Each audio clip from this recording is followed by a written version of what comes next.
Good morning mga katopak. So dahil 5K na nga tayo at kailangan na natin mag-celebrate. So kailangan mag-effort na tayo.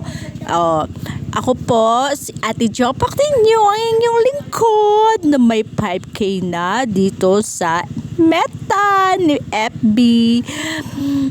Isa pa akong OFW at nag-for good na nga dito sa Pilipinas dahil ni-required na at sinabihan ako ng aking pamilya na mag-for good na daw at sila na lang ang intindihin. Nagtayo po kami ng business dito sa aming lugar, sa Cavite, at awan ng Panginoon, ito po ang aming pinagkakaabalahan. Ito po ang aming source, isa sa mga source of income namin.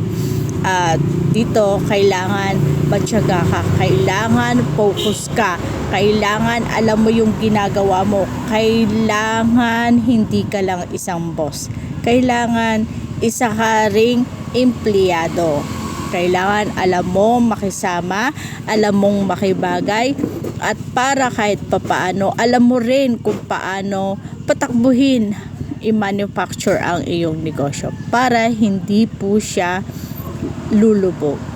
Kaya awa ng Diyos, pinag-aralan po namin mabuti. Madami kaming mga negosyo na sinubukan ng partner ko. At madami ding mga negosyo ang nag-up kami at marami ding negosyo ang nag-down kami.